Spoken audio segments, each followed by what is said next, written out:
Buenas tardes con todos. El tema a tratar en este día de la tarde es neumonía intrahospitalaria.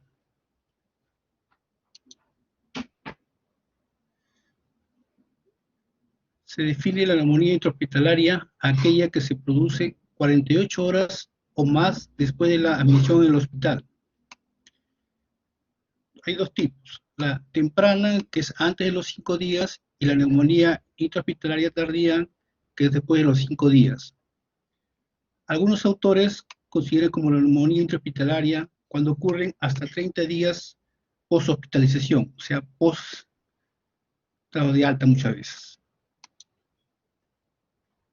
La incidencia de neumonía intrahospitalaria es de 5 a 10 casos por 1000 ingresos hospitalarios, y es de 6 a 20 veces más frecuente en los pacientes que reciben ventilación mecánica.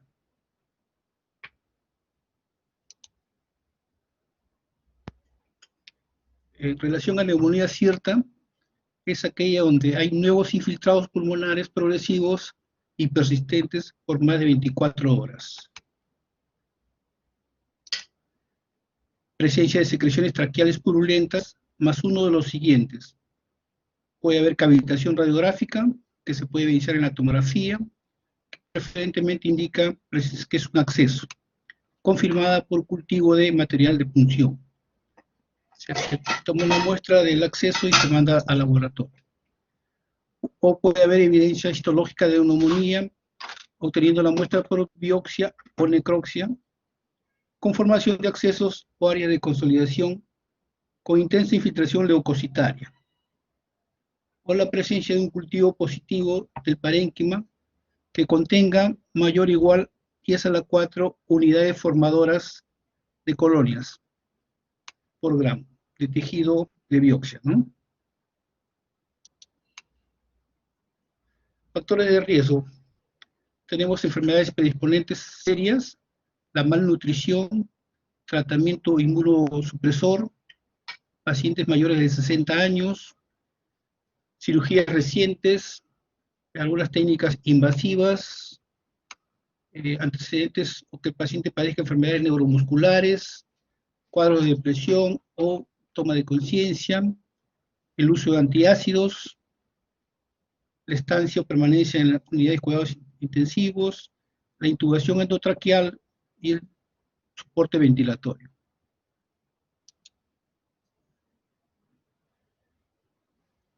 También está comprendido como factores de riesgo el sexo femenino, los grupos de edad extremos, o sea, los pequeños y los muy adultos, digamos. Aquellos pacientes que están hospitalizados mayor de 14 días, aquellos que tienen sonda nasogástrica y algunos procedimientos quirúrgicos a nivel de cabeza, cuello y abdomen superior. Un factor de riesgo también es el uso de antibióticos los 2 meses anteriores a la hospitalización. El antecedente de enfermedad cardiorrespiratoria asociada también es un factor de riesgo.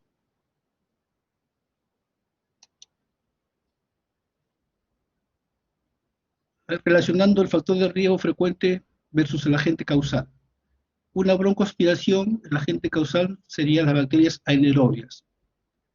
Ante una cirugía abdominal, el agente causal serían Enterococcus spp o anaerobios. En pacientes con diabetes mellitus, el agente causal es Staphylococcus aureus. En pacientes que están en coma, algunos drogadictos que usan la vía intravenosa, el agente causal sería Staphylococcus aureus metilosensible.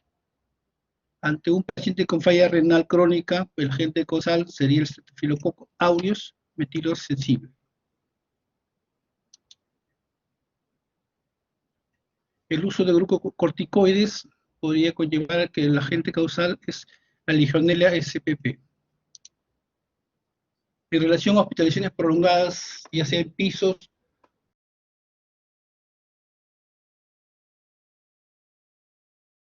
en SPP, Acinetobacter spp. Con el uso de antibióticos previos, el agente causal estaría relacionado con Pseudomonas aeruginosa, Enterobacter y Acinetobacter. Si hubiera un daño estructural pulmonar en el paciente, el agente causal estaría siendo por la Pseudomonas aeruginosa. Factores de riesgo de neumonía intrahospitalaria por microorganismos multiresistentes. Determinado muchas veces por la ventilación prolongada, o sea, una ventilación ventilatoria mayor a 4 o 7 días del paciente. El uso previo de antibióticos, la presencia de Acinetobacter baumannii, que esto generalmente vemos en caso de neurocirugía y distrés respiratorio. Para Pseudomonas aeruginosa, el uso de metronidazol y EPOC. En traumatismo craneal y uso de corticoides para la presencia del SAR, ¿no? Estafilococo aureus metilo resistente. Son las relaciones que uno tiene de acuerdo a la patología, de acuerdo a la cirugía que pueda tener el paciente. Hay factores pronósticos de mortalidad determinados por la edad avanzada, por la calidad de vida previa, presencia de enfermedad rápida o finalmente fatal, enfermedades con déficit inmunitario, puede ser por cáncer, pacientes trasplantados, pacientes con SIDA, con diagnóstico de SIDA, el ingreso en UCI quirúrgicas, la necesidad de oxígeno a concentraciones superiores al 35%, necesidad de presión positiva al final de la expiración, son pacientes con ventilación mecánica, en pacientes que son reintubados. Las reintubaciones pueden ocurrir porque el paciente se extuba espontáneamente o sin darse cuenta, o a veces hay pacientes que uno lo llega a destetar, extubar, pero las condiciones no son las adecuadas y hay que intubar de nuevo. Entonces, al reintubar a un paciente ya el factor pronóstico de mortalidad aumenta.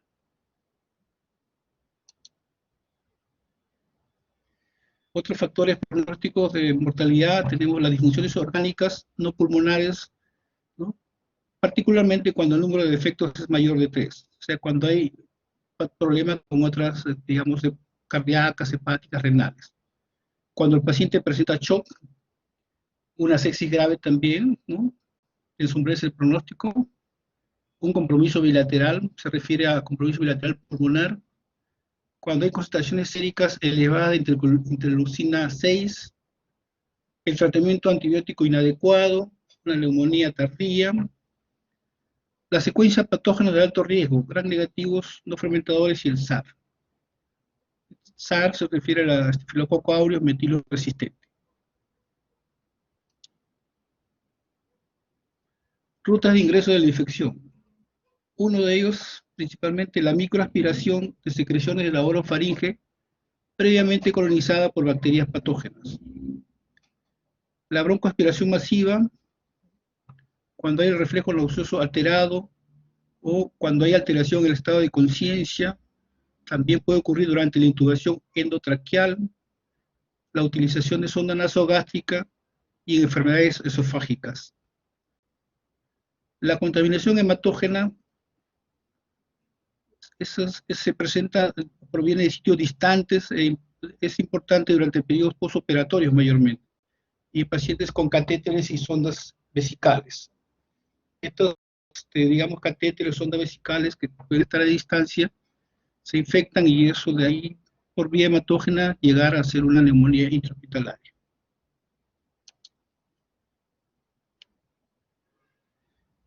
También hay problema con la inhalación de aerosoles contaminados, ¿no?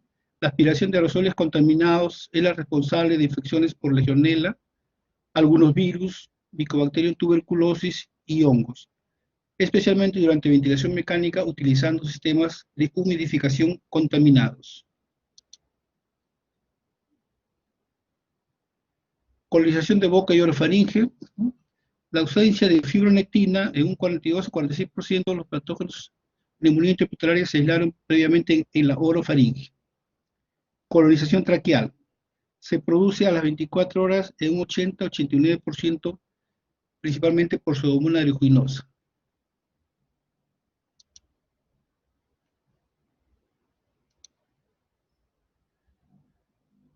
En relación al tubo endotraqueal, es el que muchas veces sobrepasa los sistemas de defensa existentes por encima de las cuerdas vocales y altera mecanismos del árbol bronquial como son la tos y el sistema mucociliar de la mucosa. Las secreciones contaminadas se acumulan por encima del balón del tubo endotraqueal y no se pueden succionar en forma rutinaria, facilitando su broncoaspiración hacia el tracto respiratorio. Cuando uno coloca el tubo endotraqueal, tiene un manguito, digamos, aéreo, donde uno pone más o menos 10 a 15 centímetros de aire. Eso lo fija a nivel traqueal. Alrededor de esa fijación, de esa bolsita, puede acumular ahí secreciones y contaminarse, ¿no? Esa parte es difícil de aspirar. Generalmente la aspiración del tubo traqueal, que mayormente usa el personal de enfermería, es del mismo tubo, digamos, internamente, pero la parte externa que queda no se puede aspirar y ahí puede colonizarse, ¿no? El tubo orotraqueal generalmente debe estar colocado a 2 centímetros, la punta distal a 2 centímetros de la carina, para que con el movimiento del paciente por algún motivo no baje el tubo o se inserte en el bronquio derecho, que es el más asequible, y pueda ocurrir una telectasia u otra complicación mayor.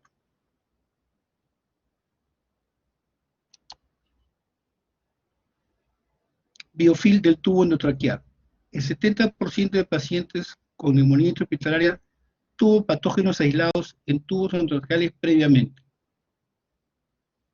En relación al ventilador mecánico, el 80% de los circuitos y los condensados fueron colonizados a las 24 horas. La manipulación de los circuitos incrementa el riesgo de neumonía intrahospitalaria. El tubo traqueal va conectado a la ventilación mecánica por unos corrugados, ¿no? Generalmente en algunos sitios se preconiza que debe cambiarse cada 3 días, en otros cada 4 días, de acuerdo al paciente, pero mayormente sí notamos presencia de secreciones, digamos, en los corrugados, hay que cambiarlos.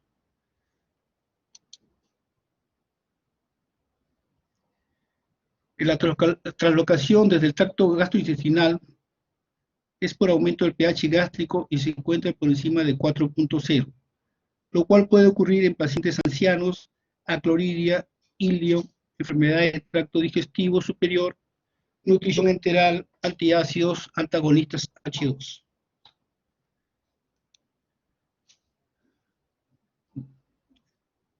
Etiología. La fuente principal son agentes endógenos que colonizan al paciente durante su hospitalización. Los agentes responsables varían según el momento del inicio de la neumonía, así como el servicio donde se encuentra el paciente e incluso entre instituciones. Cada servicio, cada institución tiene sus patógenos propios, digamos. Gérmenes más comunes en la neumonía intrahospitalaria. Entre el 75 y el 85%, los gram negativos, principalmente los enterobacterias, una mortalidad que oscila entre el 30 y el 60%.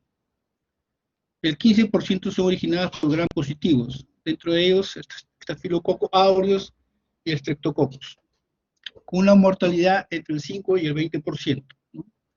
La mortalidad, como estamos viendo en esta diapositiva, es mayor, digamos, si la neumonía es por gérmenes gram negativos, son de mayor pronóstico.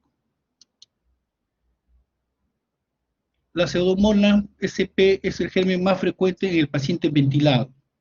Para unas estadísticas está relacionado entre el 20 a 30%.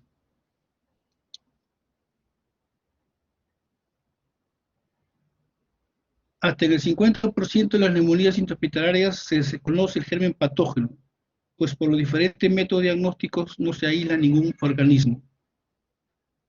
Hasta en el 30% de las neumonías intrahospitalarias se tratan de un proceso donde intervienen varios gérmenes polimicrobianos.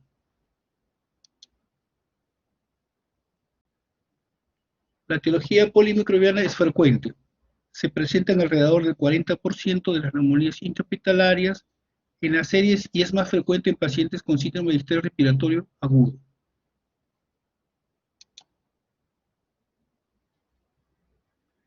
La etiología viral es muy importante causa de neumonía intrahospitalaria en los pacientes pediátricos. Entre los virus que convienen destacar se encuentran la influenza A y B, virus respiratorio sincicial, adenovirus, virus para influenza 1, 2 y 3 y hantavirus.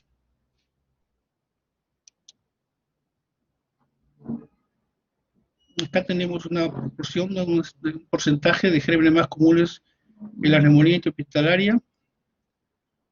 La pseudomonas un 15-20%, Staphylococcus aureus un 10 a 20%, el Enterobacter entre 10 a 12%, los que tienen más porcentaje. Clasificación. La Asociación Americana del Tórax agrupa a todos los pacientes con neumonía intrahospitalaria en 3 categorías. Grupo 1, que tiene a la vez 2 subgrupos, digamos.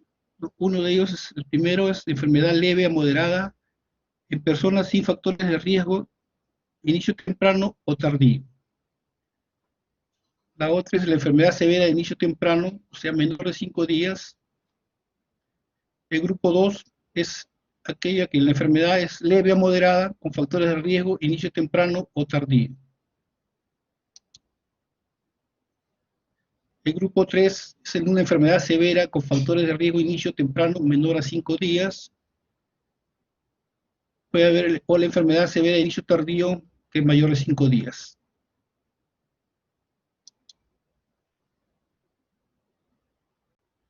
Problemas diagnósticos de la neumonía intrahospitalaria. No existe un gol estándar para diagnóstico de neumonía intrahospitalaria. Hay problemas diagnósticos frecuentes, entre ellos, la diferenciación entre colonización e infección es un problema. La interpretación de signos clínicos y síntomas. Tercero, hay una elección incorrecta de antibióticos. Generalmente el tratamiento es empírico y en caso de neumonía intrahospitalaria debemos usar los antibióticos lo más rápido que podamos instalar el paciente, ¿no? Es importantísimo el uso de antibióticos para el pronóstico del paciente. En relación al diagnóstico, la evaluación clínica sola también es un problema diagnóstico. La evaluación clínica asociada a cultivos cualitativos, también hay una evaluación clínica asociada a cultivos cuantitativos.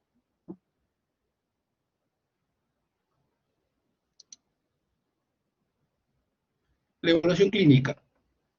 Los parámetros clínicos con estudios radiológicos tienen baja especificidad para el diagnóstico. La ayuda microbiológica proporcionada por el gran y cultivo de esputo es bajo, pero en algunos casos se orienta al antibiótico inicial de elección. El resultado es un sobreuso de antibióticos, falla de tratamiento y riesgo de colonización por gérmenes multiresistentes.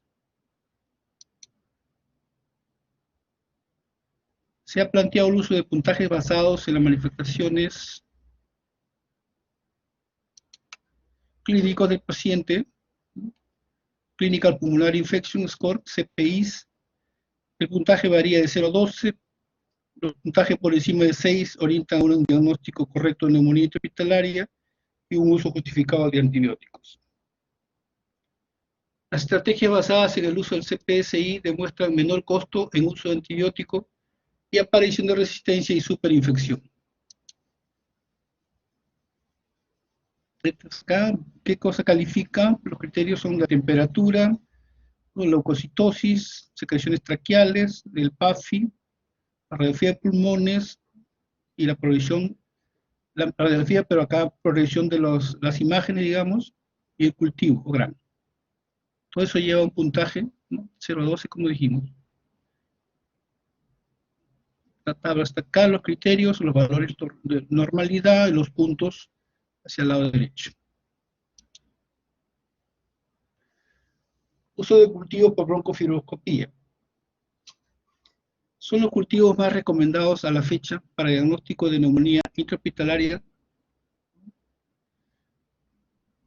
Las muestras obtenidas por lavado bronquial alveolar o escobillado bronquial, siendo el punto de cohorte 10 a la 4 o 10 a la 3 unidades formadoras de colonia respectivamente. La estrategia diagnóstica basada en cultivo por broncofibroscopía cursa con menor mortalidad frente a pacientes con diagnóstico solo clínico.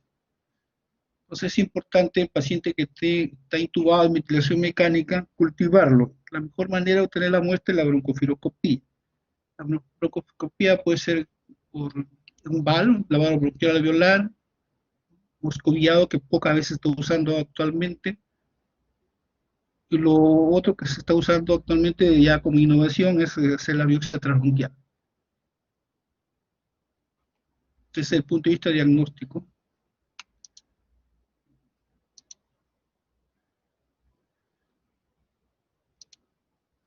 Uso de aspirados endotraqueales. El análisis de cultivos cuantitativos obtenidos por aspirados endotraqueales, 10 a las 5 unidades formadoras de colonia, son fáciles de realizar y sus resultados han sido comparados en eficacia con los de la broncofiloscopía, en un 50 a 60%. Los cultivos rutinarios de aspiración traqueal no cuantitativos han perdido especificidad y no son recomendados en la actualidad.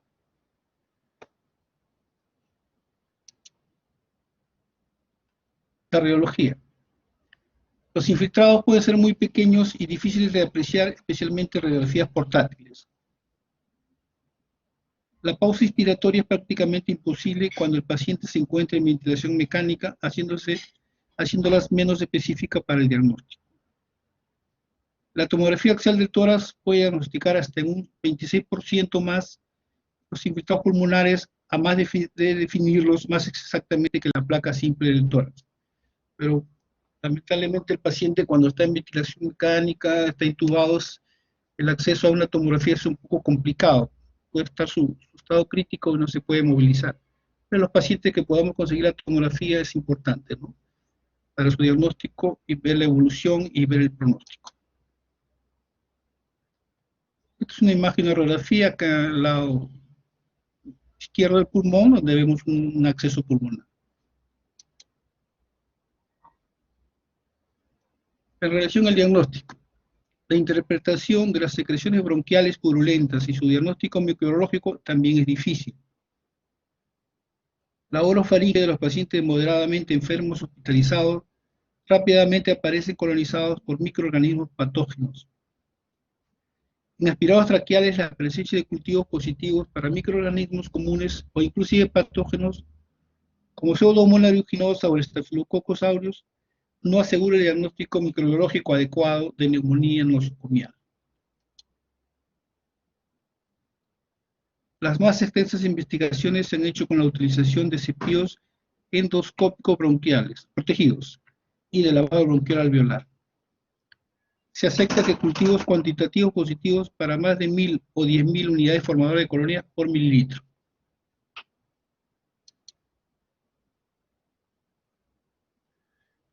El estudio cuantitativo del aspirado traqueal tiene una sensibilidad promedio del 81% y una especificidad del 65%. El punto de corte recomendado para considerar el cultivo positivo es de 10 mayor o igual a 10 a la 5, entre 10 a la 5 a 10 a la 6 unidades formadoras de colonia, para cada microorganismo microbiológicamente significativo. Esto en relación al aspirado traqueal. Tratamiento. ¿Qué tenemos que tener en cuenta en el tratamiento? Como en toda enfermedad, es importante la historia clínica, los datos clínicos y ver la gravedad del paciente. Considerar el uso previo de antibióticos, considerar el tiempo transcurrido entre el ingreso hospitalario y el diagnóstico, considerar la duración previa de la ventilación mecánica, considerar los factores para patógenos específicos, la prevalencia de patógenos y patrones de resistencia natural y propios de la UCI o del hospital. Siempre tener en cuenta el servicio que predomina o el hospital que predomina, diferente es una sala de generales, ¿no? Sala de UCI, diferentes son los patógenos propios de cada lugar, digamos. El tratamiento inicial debe buscar ser adecuado y temprano. Los antibióticos deben usarse prudentemente para tratar de impedir el desarrollo de resistencia bacteriana. Para tratar los bacilos gram negativos, ¿qué usamos? La cefalorina de tercera o cuarta generación, con o sin acción anti-pseudomonas más aminoglucósidos, o combinaciones de beta-lactámicos con inhibidores de beta-lactamasa más quinolonas o aminoglucósidos más carbapenem.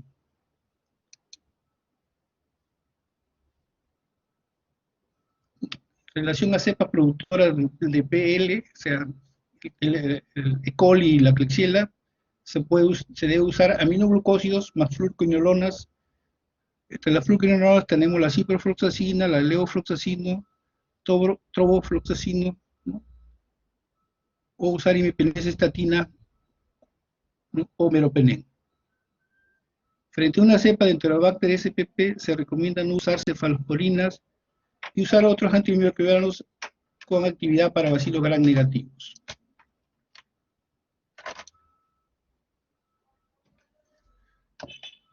Usar vancomicina para los estafilococos aureus resistentes a meticilina, la cloxacilina cuando se trata de estafilococos aureus oxacilina sensibles, ¿no? Si hay alergia a vancomicina o dificultad en el manejo de las vías venosas para completar tratamiento, usar teicoplancina por vía intramuscular o linezolid. Quinospristin, dalfopristin es una alternativa para el tratamiento de las infecciones resistentes por cocáceas gram positivas. Para las pseudomonas, uso de terapia asociada, metilmicina más imipenem. O beta-lactámicos con acción anti-pseudomona, como la ceftazidima, la cefuperazona, el cefepime, o la piperacilina tazobactam, o imipenem, cilastina, o meropenem asociado a un aminoglucósido o ciprofloxacina. Mayormente se usa el cefepime, ¿no? O el imipenem. Carbapenem cuando se trata de Acinetobacter spp, el cotrimoxazol y las nuevas fluoroquinolonas tienen mejor actividad sobre la Stenotropomonas maltophilas, que es un agente multiresistente que está aumentando en importancia. Es un germen nuevo, digamos.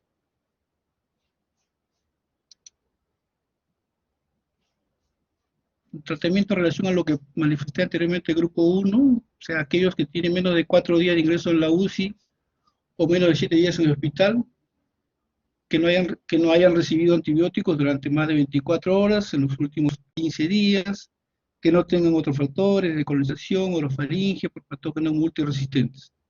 En estos pacientes se deben considerar patógenos diana los siguientes: Streptococcus pneumoniae, hemófilo influenza, estafilococo aureus, sensible a la meticilina, enterobacterias sensibles, bacterias de la flora saprofita de la vía respiratoria superior, ¿no? Como el coronavirus con el Corynebacterium. En cuanto al grupo 2, de bajo riesgo de infecciones por gérmenes resistentes, el tratamiento recomendado en este grupo es ampicilina surbartán, la ceftriaxona o la cefotaxima. O algunas alternativas, algunas drogas que son la levofloxacino, la catifloxacino o el moxifloxacino. El grupo 2, o sea, aquellos que tienen alto riesgo de infección por patógenos multiresistentes, que son los pacientes que hayan permanecido más de 4 días en la UCI o más de 7 días en el hospital, que hayan recibido antibióticos durante más de 24 horas en los últimos 15 días, que presentan otros factores de colonización orofaringea crónica por gérmenes multiresistentes como neurocirugía, distrés respiratorio, ¿no? Distrés respiratorio para Acinetobacter baumannii, presencia de Acinetobacter baumannii, casos de POC relacionados a Pseudomonas aeruginosa, un traumatismo cráneoencefálico y corticoides para SARS.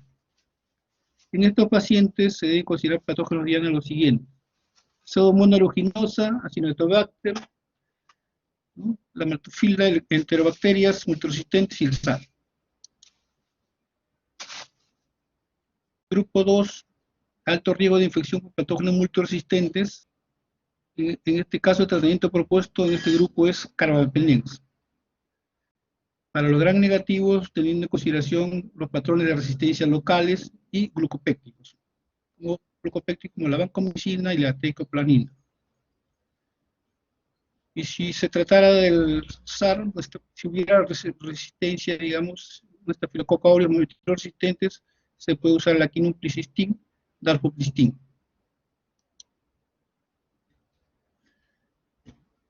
Duración del tratamiento antiinfeccioso. La duración del tratamiento debería ser individualizada dependiendo del microorganismo involucrado, dependiendo de la severidad de la enfermedad y también de la respuesta al tratamiento. Las normas de la ATS recomiendan una duración de 7 a 10 días para infecciones causadas por Staphylococcus aureus o Haemophilus influenzae, y duración de 14 a 21 días para infecciones graves causadas por bacilos gram negativos.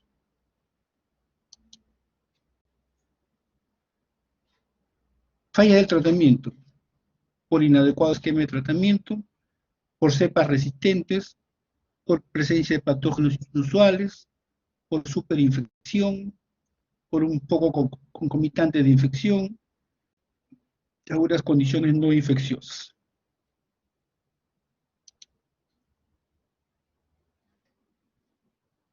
Criterios para cambio a terapia oral: paciente mejorando clínicamente, diastasia febril, una temperatura menor de 38 grados centígrados durante al menos 8 a 24 horas, recuento de leucocitos en normalización, estabilidad hemodinámica durante al menos 24 horas, frecuencia cardíaca menor de 100 por minuto, frecuencia respiratoria menor de 24, presión sistólica mayor de 90, paciente en condición de ingerir medicamentos orales, que tenga un tránsito digestivo normal.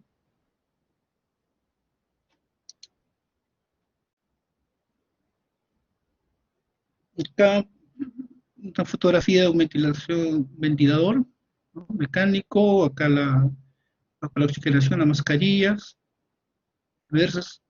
Lo coloco acá porque el uso de ellos pueden determinar una neumonía intrahospitalaria, ¿no? ¿Alguna pregunta?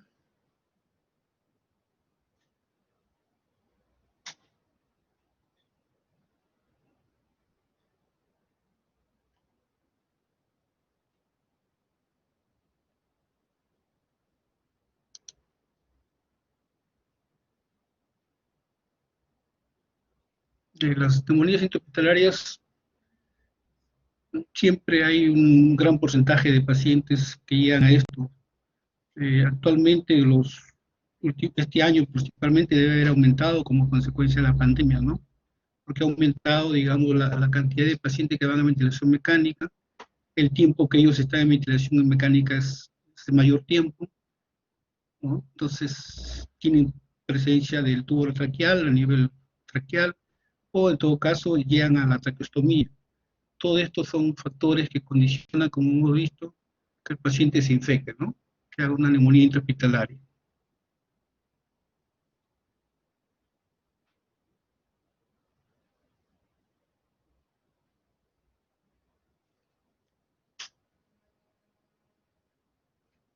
¿Alguna pregunta?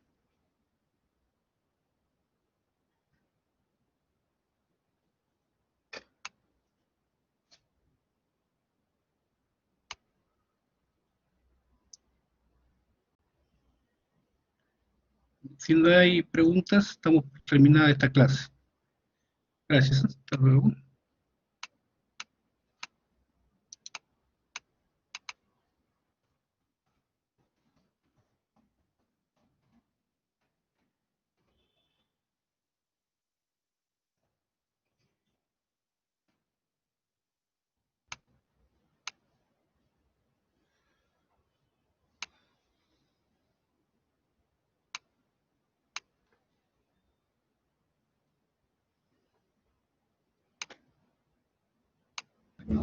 Doctor, disculpe, no se olvide Sí, tomar la grabación, por favor.